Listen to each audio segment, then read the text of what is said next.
Tiga. Ya, Assalamualaikum warahmatullahi wabarakatuh. Di sini kelompok kami akan mempresentasikan hasil pengerjaan UTS kami rekayasa perangkat lunak. Di sini kami merancang sistem aplikasi untuk aplikasi Just Tip Mobile. Slide selanjutnya. Sebelum itu perkenalkan anggota-anggota pada kelompok kami yaitu pertama saya Rizika Fitra Priyanto dengan NIM belakang 140. Perkenalkan, nama saya Muhammad Raya Rizky dengan NIM belakang 146. Dan saya Dava Ditya Putra Ilyas dengan NIM terakhir 150.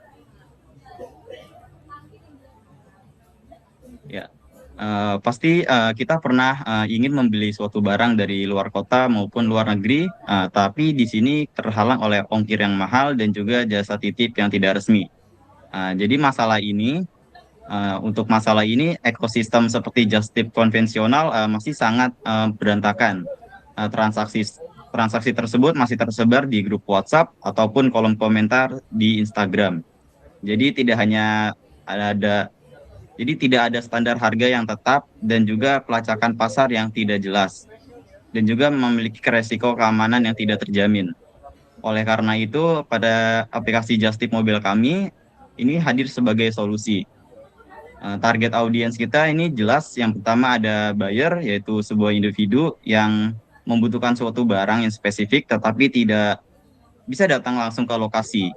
Selanjutnya ada just tipper, yaitu mereka yang sedang melakukan perjalanan dan ingin mencari pendapatan tambahan dengan membeli suatu barang pas pesanannya.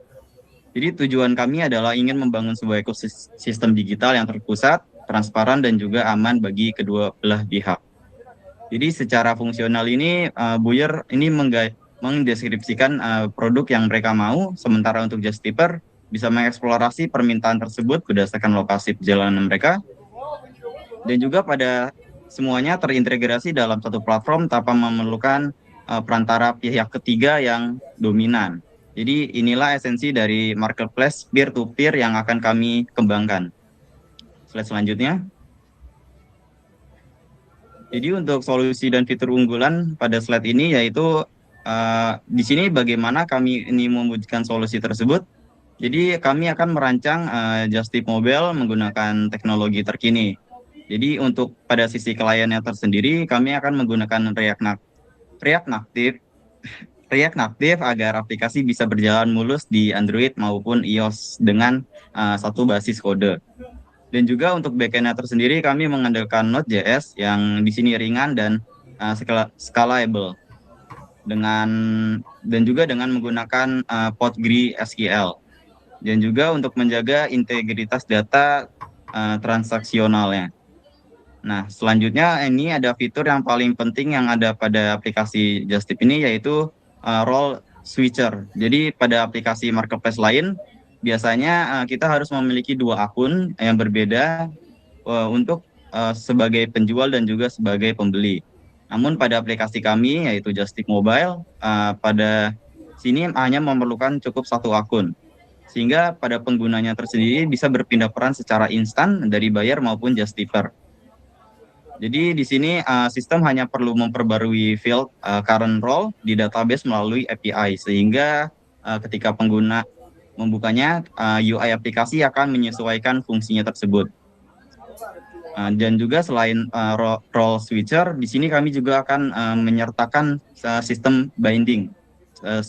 Pada Just Tipper ini akan menawarkan harga dengan jasa yang kompetitif.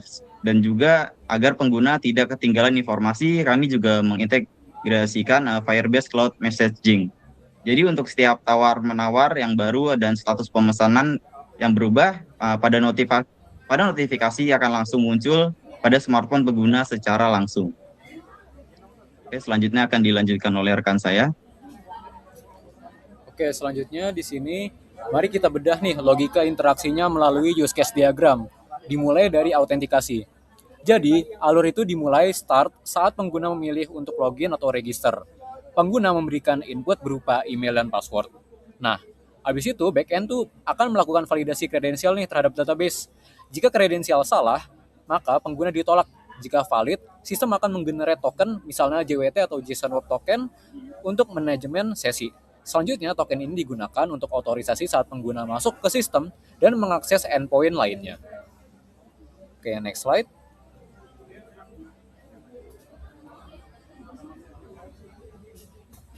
Selanjutnya di sini untuk efisiensi aplikasi kami, kita nih gunain satu base code untuk klien. Jadi ada dua peran melalui fitur role switcher. Jadi saat kondisi start, pengguna mengklik switch role di aplikasi.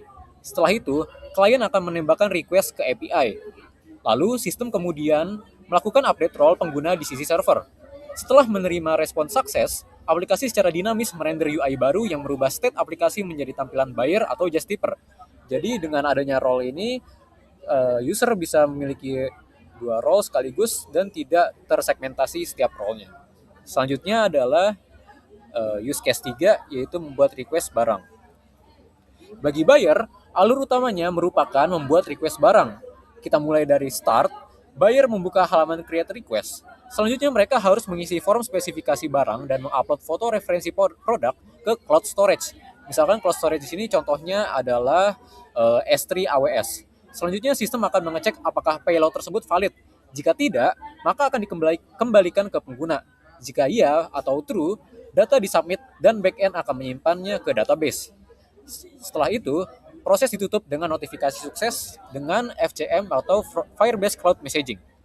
Selanjutnya, yaitu use case 4 atau eksplorasi request. Sementara itu, Justipper ini memiliki use case eksplorasi request yang dimana saat start, Justipper akan membuka menu explore. Klien akan memanggil API untuk mengambil data request secara asinkronus.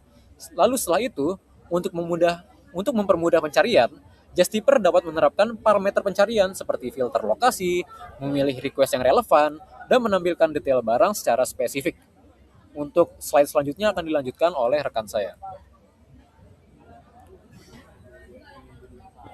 Baik, selanjutnya Justipper juga melakukan use case 5, yaitu mengajukan bidding.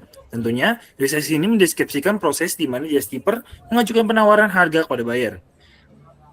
Action by user yang pertama ada memilih request. Lalu respon dari sistem tentunya menampilkan detail. Setelah itu, apabila action dari user mengisi harga atau fee, dan disubmit, akan ada validasi input oleh sistem, lalu disubmit, setelah itu menyimpan bidnya. Setelah berhasil, akan dilakukan notifikasi ke user. Selanjutnya, use case 6, evaluasi bid. Di evaluasi bid, use case ini mendeskripsikan proses di mana buyer mengevaluasi penawaran harga dari Justipper dan menentukan apakah penawaran tersebut akan diterima atau ditolak.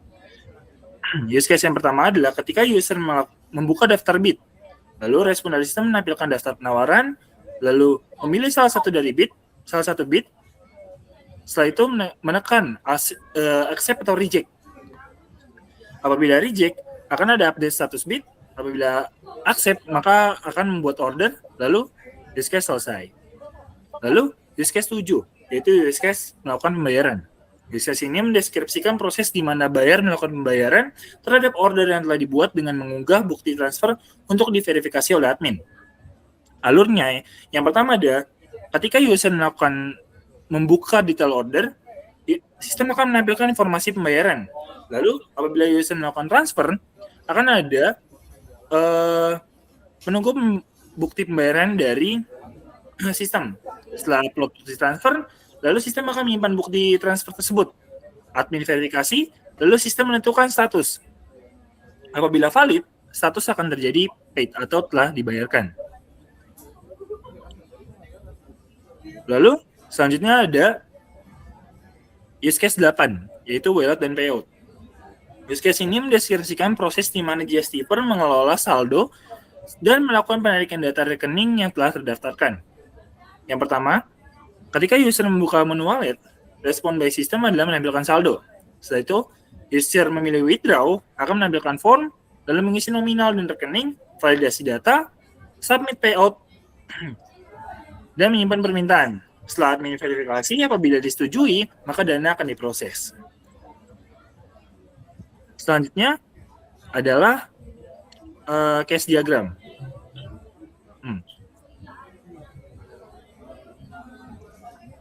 Di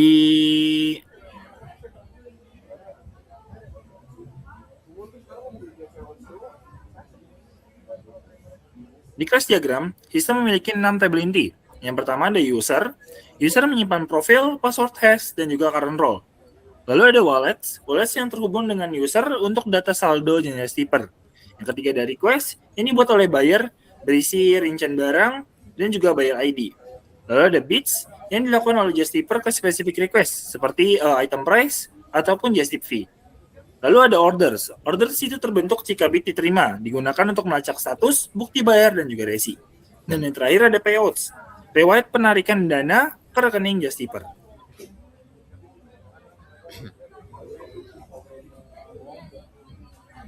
Sekian presentasi dari kelompok kami. Apabila ada salah kata dan kekurangan, mohon maaf. Wassalamualaikum warahmatullahi wabarakatuh.